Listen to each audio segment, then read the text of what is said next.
and welcome to Let's Pod This. My name is Andy Moore. It's good to be with you again this week.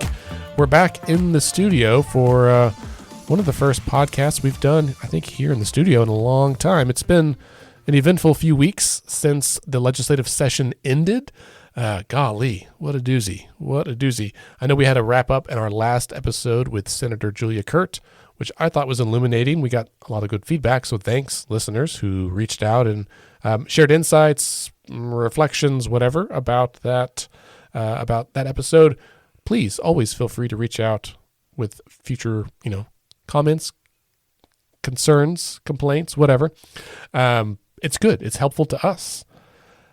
We rely a lot on the media here at Let's Pod This. We read a shit ton of news articles every week, and I try to always highlight our excellent nonprofit news agencies here in the state that do really great work. Folks like Oklahoma Watch, Oklahoma Voice, Non-Doc, Frontier. I'm sure there's others that I'm missing. And after our last episode, Ava, our fellow, and I were talking about the coverage itself and about how articles are framed, how the media chooses which quotes to use, why some articles are quote heavy, others are like analysis heavy, and just what goes into that. And I thought, well, what better way to answer these questions than to get a member of the media here in this studio with us? And so I'm pleased today that we are joined by my friend and yours, the executive director of Oklahoma Watch, Ted Streuli. Welcome to the show, Ted. Thanks for having me. Really excited for you to be here. You've been a journalist for a long time. You've been Oklahoma Watch for a few years, but you were born, I think, straight out of the womb. You had a pen and a notepad. I did, yeah, right directly into the newsroom. My mother was, trying to make sure I showed up before deadline. That's right. That's exactly right. So prior to Oklahoma Watch, you were at the Journal Record, right? Yeah, I was been at Oklahoma Watch 4 years. I was at the Journal Record for about 15 years, and then another, let's see, what's that add up to, about 20, so another 15 years or so in Texas and Northern California before that. Yeah, excellent. So around the country, around the horn. That's great. And Oklahoma Watch is it safe to say it's an investigative new journalism outfit? How do you describe Oklahoma absolutely. Watch? We describe it as a nonpartisan, statewide, nonprofit investigative journalism organization. And almost everything we do is investigative. Sometimes we get into something that's more explanatory than investigative. Sure. But the differentiation there really is it's all deep dive stuff. It's not spot news or sports scores or that kind of thing. Right. And so one thing that I think is listeners might notice is different is that you don't necessarily see a story from every Oklahoma Watch reporter every day because they are often doing a lot of background research about a story that is evolving over time rather than just here's what happened today. Now there's some of that, but I think there's a lot of that. I appreciate the depth of coverage from stories. Right. Yeah. It's one of the joys of doing it the way we do it is we don't have to put a paper out tomorrow morning, right? Yeah. There's nobody looking for it on their doorstep by 6 a.m. So we don't report. We're not going to report who wins the Women's College World Series, for example. People want to know that, and it's worthwhile reporting, but there are other outlets that do that kind of thing. It's not what we do. You've seen an evolution over the last, let's say, 15 years of a lot of startup investigative nonprofit newsrooms like ours around the country. And probably 12 or 15 years ago, the Institute for Nonprofit News had 40 members. It now has closer to 450 around the country. And really the gap there was to fill the need that was created by shrinking daily newspapers, right? That weren't as big. The staffs were smaller. Investigative work is really, really expensive.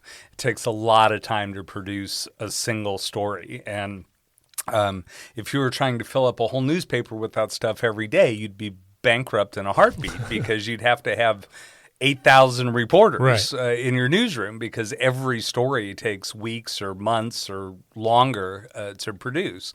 So one of the first things you saw disappear around the country from daily newspapers were investigative desks and all that deep dive stuff because it's so expensive. So nonprofits started up. A lot of us do that kind of work because we don't have that daily pressure. We can afford to do that. It's what the funders expect from us. And then we make it available to all those newspapers and everybody else to publish and use as they see fit in addition to publishing it ourselves. Yeah.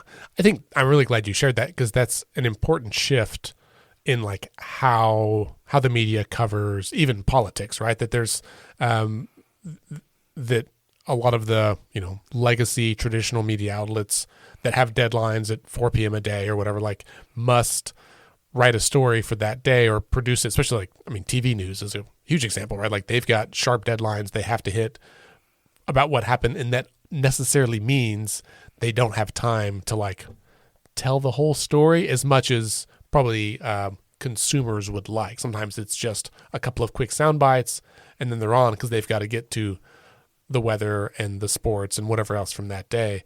And this is a fundamental difference. And I think with political news in particular, it is really helpful and arguably necessary to take that longer approach, right? To dig in, to understand where these numbers come from, understand how these decisions were made, because it's ideally, politics isn't an instant gratification kind of world. Often the developments take a long time as well. And so I think it's nice that there's a media element that matches that. Yeah, there's, politics and most topics probably, there's some room for both, right? There's the, oh my God, this thing just happened at the Capitol this afternoon that you go sit down and write in an hour and a half and turn it in and it's in tomorrow morning's paper or it's on, the 10 o'clock tonight or whatever. And those are quick turn encapsulated stories that don't need a month of research, right?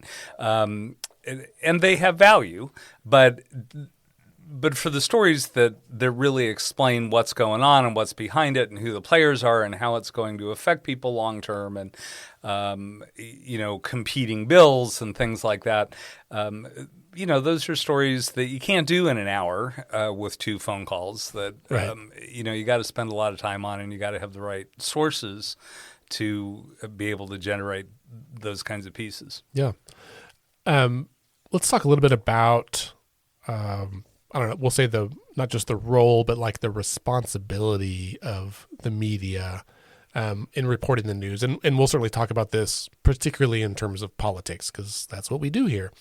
Ted, in your view, like how do you view the responsibility of the media in covering, or even obligation could be a word there. What's your view of the responsibility or obligation of the media in reporting the news, especially political news?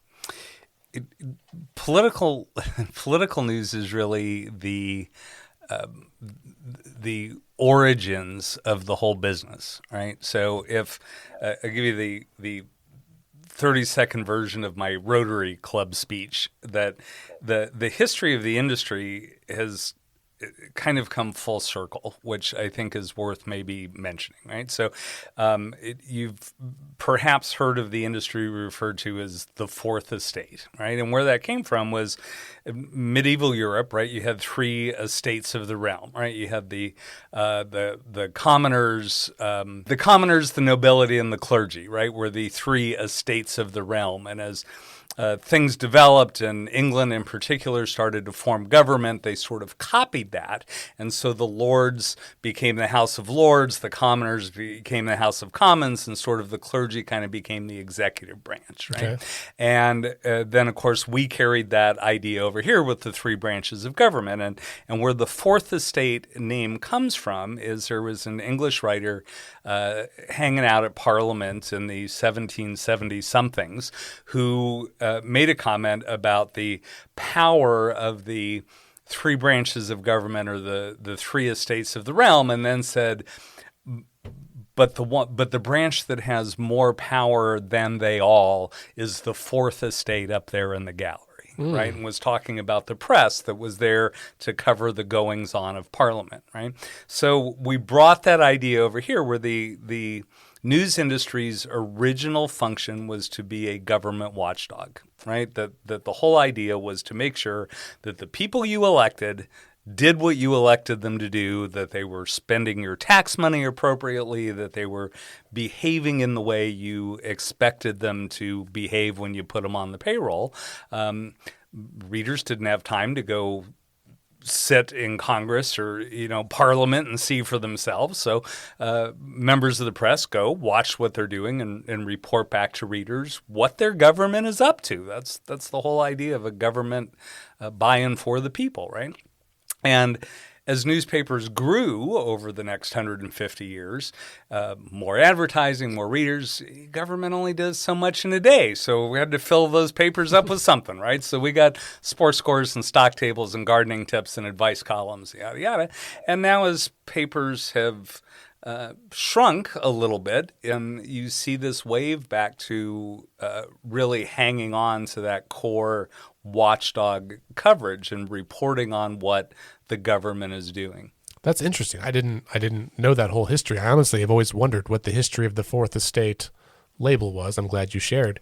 And it also, I think, helps me at least feel like this shift towards increased political coverage as a proportion of total coverage maybe, is not necessarily a shift towards like salacious news, but a recognition that this is important and that, as you said, like we the people can't all hang out at the Capitol and like watch them so that we know what's going on. We rely on the media whose job it is to be there and watch them and come back and tell us like, hey, this is what they did today or this is what they're working on right now, so that we as the public can stay better aware or like have some finger on the pulse of what's happening in our government, because it really is our government, and then we need that oversight. Otherwise it's not a democracy. Like, and then otherwise we're just letting them do whatever, and we're along for the ride. The one indicator I think of how that has evolved recently is look at our Capitol press room, right? Go up to the fourth floor and just look at the number of people in the press room, right? If you were there in the 70s or 80s, it was a very busy place, right? There were TV reporters, radio people, there was a broadcast press room and a print press room, and it was active and a ton of people in there. If you walked into those press rooms 7 or 8 years ago, the broadcast press room had virtually nobody in it at all. The print press room had probably 3 reporters on any given day. Right? I can probably name them. Yeah. Journal Record had one, Oklahoman had one, Tulsa World had one, and that was about it. Yeah. Right? Go out there now, and the numbers are going back up. Yeah. Right? You've got, Frontier's out there, Nondoc is out there, we're out there, Oklahoma Voice is out there. The World's got 2 people there now instead of 1. And so I think that's healthy. The other thing that's driven that is demand from the people paying for it. So you historically in commercial media, right, advertising pays the bills, and you're trying to make a profit, right? That's how the business works. Yep. And the goal of the advertisers is to sell more tires come Saturday. Right? Buy 3, get 1 free, come on down, yada, yada. Yeah. And they measure the effectiveness of their ads by how many tires they sell. Right? And this turn to so many more nonprofit organizations being involved, nobody cares about that. Nobody's trying to sell tires, right? They just want the news. The funders care. I have... in 4 years, I think I've had one funder even ask how much web traffic we get. They are not interested in how big the audience is. That's not what they care about. What they care about is what changed. How did Oklahoma become a better place because of your reporting, right? And that's the only thing they care about. So when you can point to, well, we spent 3 months diving into this story, and as a result of this story, this law changed, this person resigned, this guy was indicted, this entity shut down, this entity sprung up, this whatever it is. But you can point to something happened that made Oklahoma a better place because of the reporting. That's what the nonprofit funders are looking for. Yeah, that's really interesting. So my question was about responsibility or obligation of the media to report the news. And we've talked about how there's a shift in the incentives about the people that are paying for it in some ways. At the end of the day, you've got reporters, let's say at the Capitol, writing a story. They have to decide which story they're going to work on. They don't have unlimited amount of time. You don't have an unlimited number of reporters. Is there internally, is there like a rubric? Is it just personal passions? Like how do you decide which stories to cover and which to let fade away? It's a very squishy process. There are the must-do stories, right? If a bomb goes off at the Capitol this afternoon, every single media outlet's going to go do a story about it, right? That is a must-cover. Space shuttle falls out of the sky at 9 o'clock on Saturday morning. Everybody's covering it. That is a must-cover event, right? Everything short of that is really discretionary. And every news organization, in my experience, approaches it differently, which is one of the reasons having lots of small news organizations can be more beneficial to state residents than having a couple of big ones, because you have different editors, you have different ideas, you have different ways of doing things. And so, one of our policies has always been, you've seen this out at the Capitol, somebody decides they're going to have a press conference and the pack of reporters races to the lectern, right? Cameras and notebooks in hand, and they sometimes literally race to the lectern, right? Instructions to our reporters is when you see the pack of reporters racing to the lectern, go the other direction and find something everybody else isn't doing, right? AP's going to be there. We'll use AP's version of that story. We don't need 10 versions of the same story. These are all trustworthy media outlets. They're going to get it right. Let them do that. Let's go find something else we can report that not everyone knows about. Right. Interesting. And that really varies by reporter, by editor, by what else is going on that day. I mean, there's a million little variables that you can't explain. Sure. Yeah, there's like anything. Some days at the Capitol, it feels like nothing's happening. And some days everything's happening, and you've got to make decisions.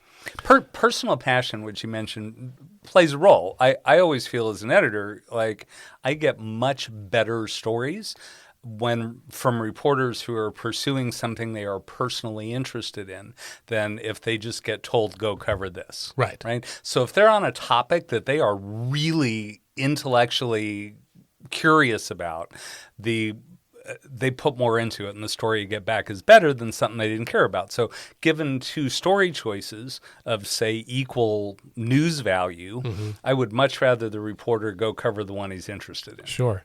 That's interesting. I mean, even on the policy side, I know policy analysts who might work in criminal justice policy, but their passion's really democracy things. And so it's often fun to pick their brain about the thing they care more about that doesn't necessarily isn't what the grant is that funds them, but something they care about. And with Oklahoma Watch in particular, Paul Moniz has been a reporter there for a long time, and he's been a great thought partner with me on a lot of issues where we will call each other and be like, hey, what do you know about this? Same thing when Trevor Brown was there. And sometimes I would talk to one of them. They'd be like, oh, no, you should call Paul about that, or you should call Trevor about that, because that's more of his passion of interest. And it was helpful for that same reason to get that personal connection and investment in it. Recently, I guess the last thing out of the Capitol so far has been the state budget. It was one of those must-cover situations, right? Every outlet had to cover it. There were press conferences, there were press releases that came out from both chambers and both caucuses in both chambers and the governor's office as well. And as we were looking at the coverage, we noticed that a lot of articles followed the same format. And this may be a journalism school question more than a media approach question. But what we noticed is a lot of stories were, first paragraph, very brief intro, long quote from the speaker, medium quote from the pro tem, medium quote from the governor's office, and then another paragraph of context, and then like a quote from the Democratic side, and then that was the end. And when we even like broke articles down by word count for direct quotes versus everything that wasn't a direct quote, it was like a 2-to-1 kind of difference there. So most of the articles were just those direct quotes. Some were from press conferences. A lot were just whatever they included in a press release. And so my question is not a critique on that. Sometimes that's... Oh, that's okay. I'm going to critique it. Good. Yeah. Well, I'm just curious, like I would imagine it is a tough line for a reporter or an editor to like determine like, okay, this is what they said. That's worth repeating or sharing because they said this and we want to attribute this to the speaker, like the voice of the person saying it, but there may be fallacies, if not complete untruths, and this isn't necessarily the case with the state budget as much as like what we might see in Washington politics, but just trying to like just walk us through like what the struggle's like for the media side of a story like that. So two different points you raised there that I'll address. One is how you write the story. The other is the value of what came out of their mouths. Yeah. And the how you write the story thing, in my opinion, when you see a story that is a bunch of quotes strung together with transitions, which is more or less what you described, you either have a reporter who had no time to do that story or who's really lazy. Right. It's crappy, lousy storytelling. Right. And it's lazy reporting. Right. And so direct quotes in our newsroom, instructions to reporters, direct quotes should be few and far between. The reporter should be the storyteller, and the quotes should only be there to illuminate a point in a way that they can't do without using someone else's words, right? They should not just rely on finding transitional paragraphs to string together a bunch of quotes. That's just lazy, bad storytelling in my view. So if that was a pattern you were seeing, either press conference was at 4:30 and their story was due at 5, and that was the best they could manage, or they were feeling lazy that day. It's a really lazy way to write a story. There is some thinking perpetuated by Fox News, really, and the phrase fair and balanced, which may be the worst thing anybody's ever said. Because it suggests that everything should be 50-50, and that is an absurd proposition, right? And so, you mentioned, well, they gave this guy this many inches, and that's an insane way to go about covering anything. Right. And we all learn in journalism school that the reporter should be the public's eyes and ears, right? That they are there on behalf of the public to see and hear what the public can't hear on their own and then report it back to them. That's really only 2/3 of the equation. The reporter should be the public's eyes and ears and brain. If you were there in person, you would see it and hear it, and you would engage in some critical thinking about what you were seeing and hearing, and you would make some assessments and some judgments about the credibility of the speaker and the topic and the level of expertise, and you'd have all kinds of additional information that you would use to filter what was coming out of that person's mouth, right? And the analogy I often use is when I was at the Journal Record, our office was right across the street from the old Quiznos downtown on Robinson, right? And there used to be a guy who would stand out in front of Quiznos, and he would like reach up into the air like he was grabbing something and then rub it on his body, right? And just one hand after the other, and he would do that for hours every day. And eventually, room full of reporters, somebody said, "Hey, what are you doing?" Yeah. Right? And he said, "Oh, I'm grabbing the good karma out of the air and rubbing it on myself." Right? And so my analogy is, if you send a reporter across the street and you ask Karma Guy, "Hey, what color is the sky?" And he says, well, the sky is pink. And then Greg Treat is standing there, and you say, Greg, what color is the sky? And he says, well, it's blue. Now, if you go 50-50, let the reader decide, Right. You would say, this person says it's blue, this person says it's pink, you decide. Right. That is preposterous, Right. right? That is asinine. That is misleading and lying to your readers, right? The reporter's job in that grossly oversimplified scenario, when this guy says it's pink and that guy says it's blue, the reporter's job is to look up. Right. Oh, it's blue, and this guy's telling me the truth. This guy, could use some assistance, right? And that's what the reporter should do, engage in some critical thinking. So if you're covering a press conference, if politicians are talking, Right. oh my gosh, the reporter's job should be to evaluate what they're saying, what their motives are, what the background is, what they're talking about, what their level of knowledge is, right?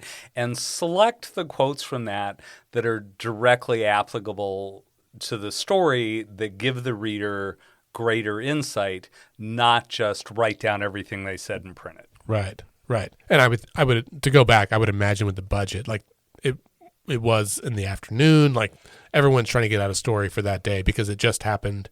Also, we didn't have all of the details, right? Like it hasn't been signed. There's lots of stuff we don't know yet. And so it makes sense on some level to be like, hey, here's what we know. Here's what they said. We'll, tune in tomorrow for the rest of the story. The thing that strikes me. You made a good point, though, that this is what we know at the moment. Right. Carl Bernstein repeats this every time you see him somewhere, is what our job is to give you the best available version of the truth, right? And we can't report what we haven't learned yet. Right. And I think it's hard for a lot of, say, readers, right? News consumers who tune in today, hear news today, read news today, and think, oh, well, they didn't address this, this, and this. And it's like, well, not today, but like they covered that last week and the week before, and they've been talking about this for 4 months.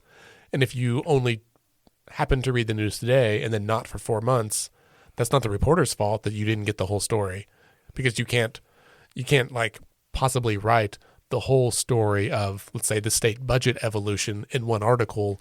It would be way too long for anyone to actually like sort through, and it doesn't matter anymore. Like what happened in February is not as relevant today because today is the deal. What struck me as you were explaining all of that is I don't know if it's a slippery slope, but it's a fine line to walk is probably a better idiom.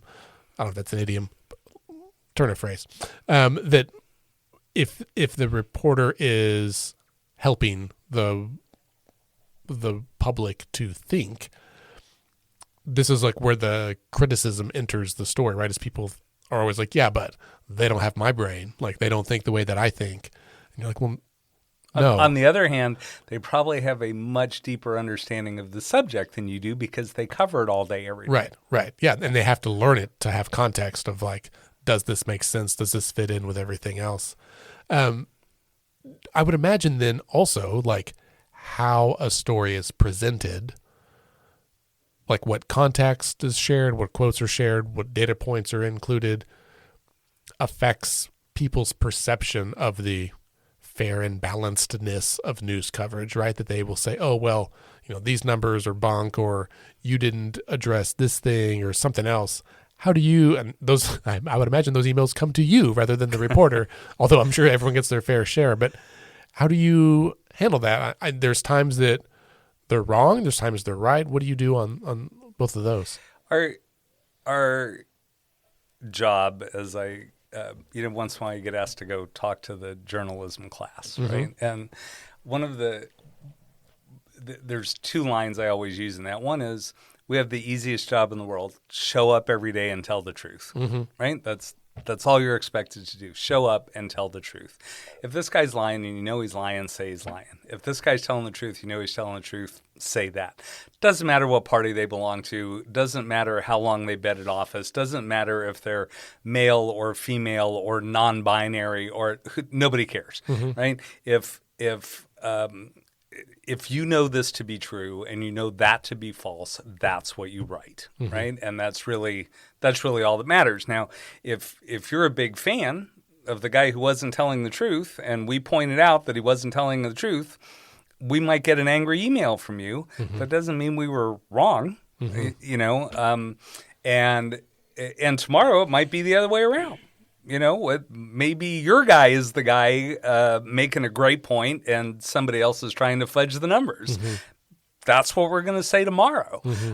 So our point is to make sure that our facts are accurate, that the quotes are accurate, that we have presented a truthful version of the events.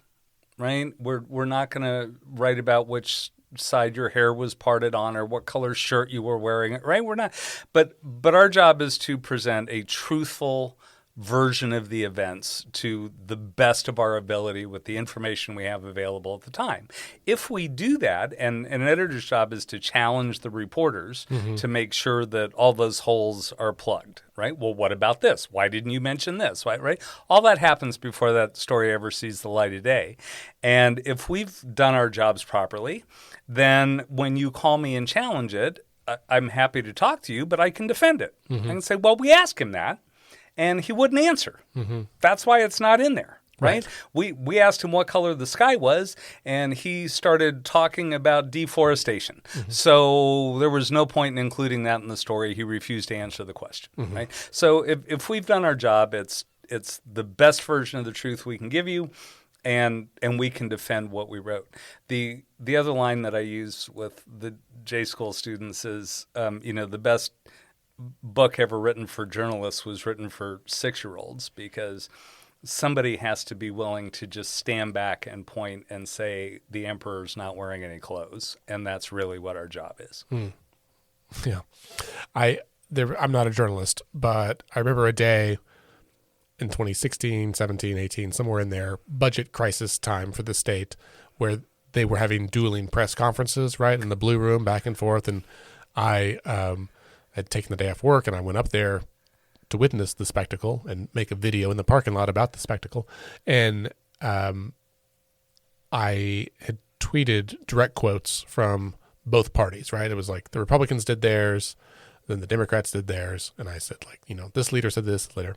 And that afternoon, I had members of the leadership team of both caucuses that texted me and that said, hey, like, you were really partisan in your tweets today. And I was like, why? We're like, well, you said that it was like just that I had presented anything. And I kept thinking of, the quote from Friedrich Nietzsche, right? That there's no facts, there's only interpretations. And in this scenario, it was direct quotes, and people just didn't like that I said them.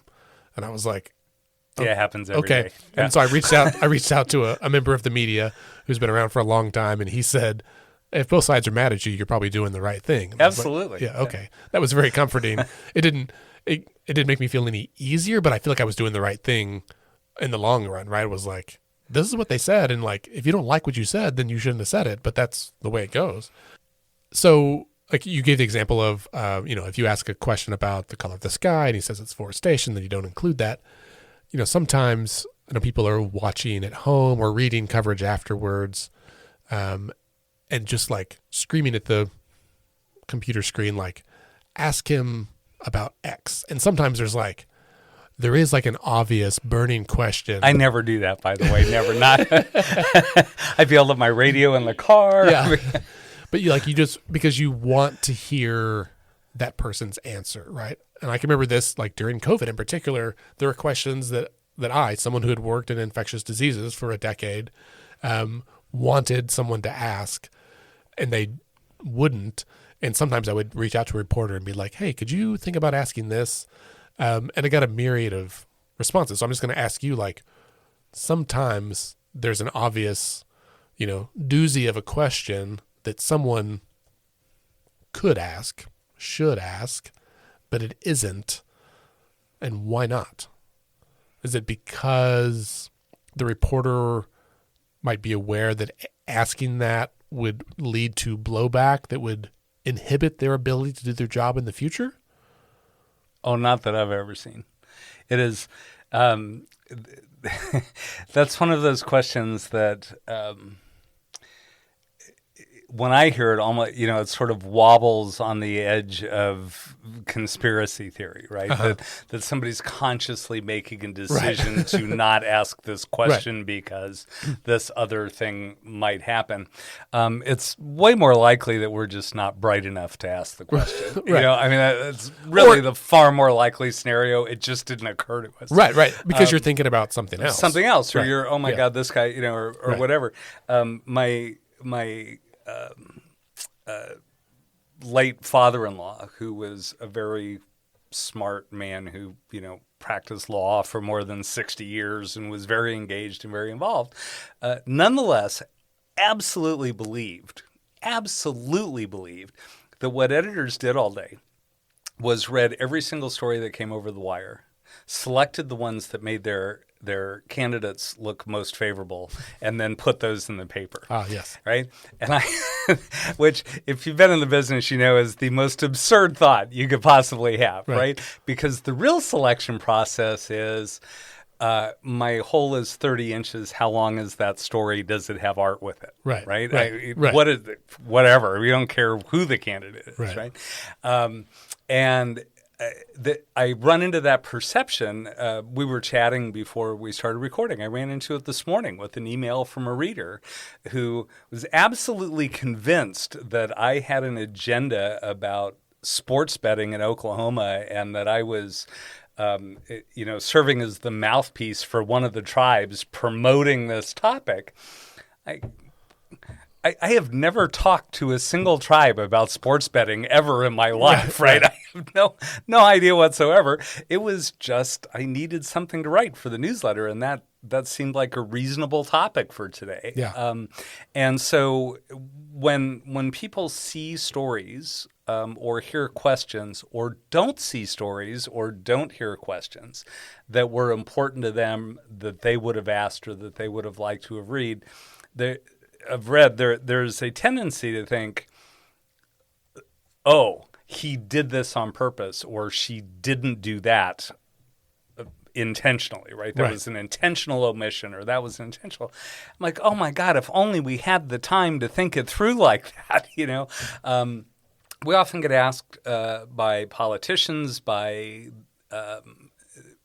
PR firms, with CEOs sometimes and others, they want a list of questions in advance of an interview. And my newsroom, that's forbidden. A lot of newsrooms will not, legitimate newsrooms will not do that. And our answer is, how can I possibly do that? I don't know what my second question is till I hear your answer to the first question. How can I give you a whole list, right? That your lawyer can vet and your PR guy can vet, and then you can give us canned written answers that no human being would have ever spoken. We're not going to do that. So we just want to have a conversation and see what you have to say. One question leads to another like any other conversation. And when you're engaging that way, we're not sitting there with a list of planned questions. We might have one or two things in mind that we want to know about. We want to get them talking, but we're really not sitting there, and nobody I know is sitting there making conscious decisions about ask this question, don't ask that question. Right.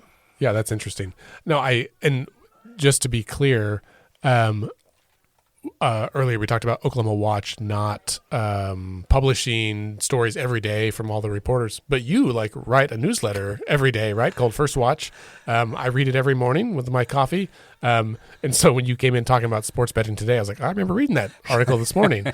And anyone who's ever tried to sit down and write, I don't know how long it is, but let's say even 1,000 words a day, some days, there's nothing clicking upstairs, right? And you're trying to come up with those words nonetheless. You can't just send on a newsletter and be like, sorry, folks, I'm a dud today. Got nothing for you today. That's exactly right. Well, and when it comes to... Which is why it's like, say, they can't all be gems, right? Some days you're better than others. Yeah. You mentioned conspiracy theories a second ago, and obviously, conspiracy theories have been around forever. Some of them got codified as religion. Some of them became marginalized as actual conspiracy theories. But that line has gotten a lot blurrier, I think, over the last 5 years, right? 8 years, and I suspect it's presented a real challenge for members of the media to talk about things where tens or hundreds or millions of people believe something that we all also, that the rest of us know to be untrue. And it comes back to like, if the sky is pink, but like if enough people believe it's pink, how do you talk about it in a way that, like, where is the capital T truth in this, and how do you report the news without turning off a huge chunk of the population? Or do you just report the truth and let them fall away? Yes. I mean, really, the simple answer is yes. Report the truth.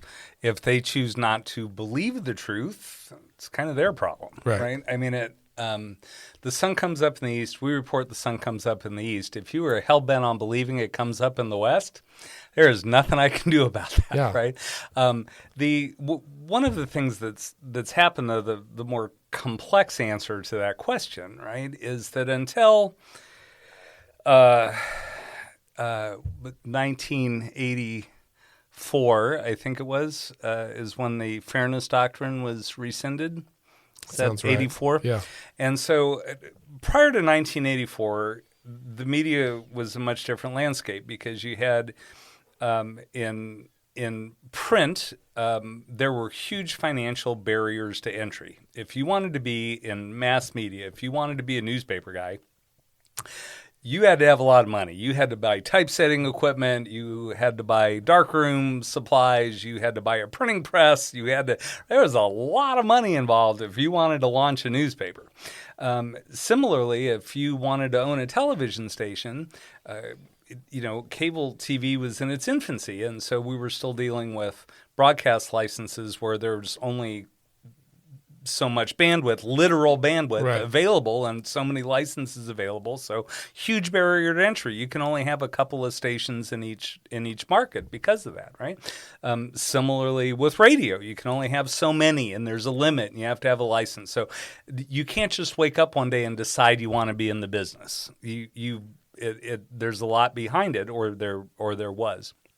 Two things happened as we get into the 80s and early 90s. One, of course, is the internet and cable TV and things that lower a lot of those barriers to entry to the business. So now anybody with a PC, or a Mac in those days, right, can whip out a little newsletter, and they're now in the newspaper business, right? I used to make a newsletter for the subway I worked at. Right. Yeah. Don't have to have all that, $1 jillion worth of equipment.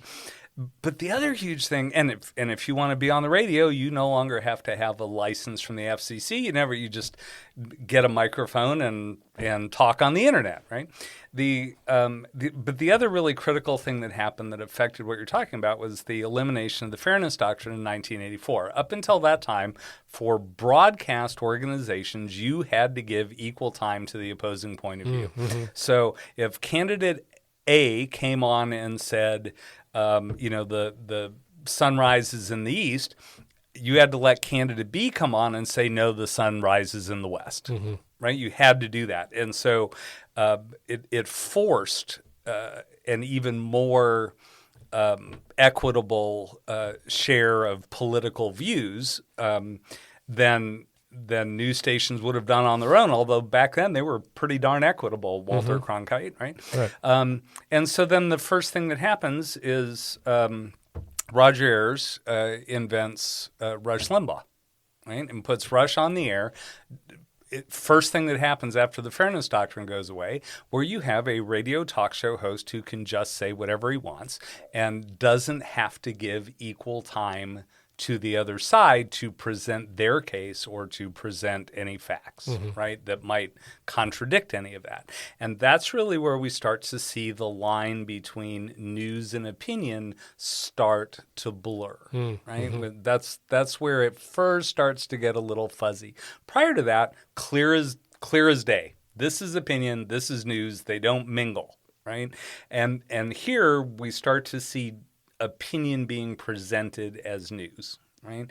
And then that grows through cable TV, it grows through, and then grows exponentially in the early 90s with the internet, because anybody can make a website that looks like a legitimate news organization and say anything they want. And as an industry, we grossly failed an entire generation, actually probably a couple of generations, where we stopped talking about why journalism was important to democracy. We just stopped talking about it. We took it for granted. Everybody knew the answer. There was no reason to talk about it. It would be like talking about why the sun comes up. Everybody knows, right? Yeah. We don't need to talk about it. So we stopped talking about it. And by the time we went, wait a minute, they don't know what journalism is. They don't know what we do. They don't know why it's important to democracy. By then, we were already combating all this misinformation and propaganda and generations of people who didn't know the difference. And now we find ourselves trying to educate them. Yeah, that's fascinating. One of our mutual friends, Joe Haidt, who's a journalism professor at UCO, he's head of the Journalism Hall of Fame up there. And I've spoken to his media ethics class several times, and he often has kind of the same set of those of us that are guest speakers. One of them is a gentleman I think it's in Uganda, and another guy that is from India, and having them talk about media in their countries and contrasting it with America and freedom, you're like, oh, yeah.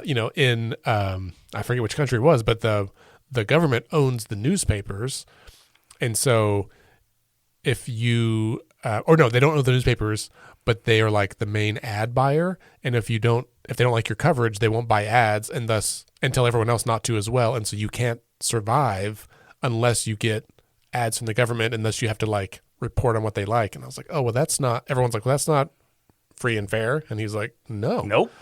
But like it allows us to do something, or we can do nothing. And like, what's the trade-off there? And, I think the gentleman from Uganda, like the government shuts off the internet at like 8 p.m. So he has to go residential internet. So he has to like go to a local pub, and he can like Zoom with us for like a couple of hours with spotty internet to tell what he's trying to tell, and like really trying to be the fourth estate when the first estate does not give two shits about them, right? Like, and it's like, oh. And so it was a very illuminating conversation every time of like so many things that we take for granted in America, and we've taken it for granted so much for so long that we are now suddenly at risk of losing it, or of it being at least markedly different, right? Like democracy is certainly more on the cusp of falling into disarray than it has been in the last, 60 years, 100 years. And I hope that certain listeners to our program appreciate that. Otherwise, why you're listening to a political podcast in Oklahoma. And I assume that many of our listeners are also large consumers of news media from outfits like Oklahoma Watch. You raised such a good point. The first thing every new dictator does is get control of the media. Right. Very first thing they do, because shutting down the free flow of speech and ideas is critical to sustaining a one person show of control. So turning it into state media, licensing media outlets, the kinds of things that they do to control what people are seeing and hearing is the very first step historically in the dictator playbook. Yeah. We don't have time to go into this fully today, but I will say this because it'll come back in a future episode. I've recently been given a lot of thought to a term that I was not familiar with until recently, but it's the monoculture, right? That for most of us, I'm an eldest millennial, so right at the end of Gen X. Those of us who grew up in the 90s was really kind of post 90s. We saw the death or the end of the monoculture. So back then, as you talked about earlier, you had only a few radio stations, a few TV stations. Everyone kind of got their news and entertainment from a select number of outlets. And because of that, we all experienced all the same stuff together, right? So like everyone remembers when the Challenger exploded because we all saw the news coverage. We all were living through that. Everyone watched Musty TV Thursdays on NBC. Like, we all had these shared experiences. And as the internet has grown, and especially social media, that monoculture has fractured into, thousands of smaller subcultures where you can be deeply into a certain like lane of news and entertainment, from YouTube, from podcasts, from streaming services, social media, TikTok, whatever, in such a way that you are excluded from all these other also subcultures. And so we each have this like a personalized news feed of information we receive through the internet, and it makes us very fractured as a society. And I've thought about that of like, I miss the 90s and some of this stuff, and like that shared sense of culture together. And I have started more recently worrying about what you just said of like, what happens if someone comes along through, right or might, and finds a way to like recombine things into a monoculture, but it is designed in their image, right? Someone comes over and takes over the media and says, we're not going to have all this stuff. We're going to have ours, and this is the only outlet we're going to have. And obviously it's not going to happen overnight. There's going to be a fight over there. But how does that's the kind of thing that can happen to a country. We have examples from the 1930s and 40s and more recently, but those are standout examples of how this happens, where a lot of folks are just like, oh, well, hey, we only have, a couple of cable channels now. That's fine. I only watch a couple of them anyway. I still got football and I've got hockey, and I guess I'm fine. Thank God there's hockey. Right, yeah. I'm so glad you said that. That's right. That was just for you. Football, hockey, and Wheel of Fortune, I guess it's okay. Not realizing that it also means a restriction on all the other information, and the negative impact that could have on our country, because it is a thinly veiled strangulation of the truth, right? Like it's. Go ahead. You're smiling. Because I had 47 thoughts at once and my brain overloaded. Pardon the double negative, but nobody knows what they didn't hear. Right. Right. And so you know what you're seeing and hearing. You think you know everything, but you have no way of knowing what you're not hearing. Right. What somebody's not telling you. And the terror of, media control by I will give everybody a book recommendation. It Can't Happen Here by Sinclair Lewis is a novel written in the 30s. And Sinclair Lewis was a very successful novelist who married a journalist who was a foreign correspondent. And she was stationed in Germany in the early 30s, late 20s and early 30s. And she bullied her husband into writing a novel about what she was seeing happening. And the novel is really about Huey Long and Louisiana, fictionalized version, right? That's really what he was writing about. But the parallels were terrifying. And if you read that in current context, I had trouble sleeping for the next 3 months, right? I was just like, yeah. And much of it's a blueprint for how to turn a democracy into a dictatorship or some other form of mono rule. Mm-hmm. And what is terrifying about it is that you go, yeah, that would work. Right. That would work. Right. And the first step, the very first step in the novel, in Nazi Germany, and the million examples you can come up with, is get control of the media. Mm-hmm. Get control of the media, and we are only going to have news that is the kind of news our new government wants you to have. And that is a great way to destroy a democracy. Yeah.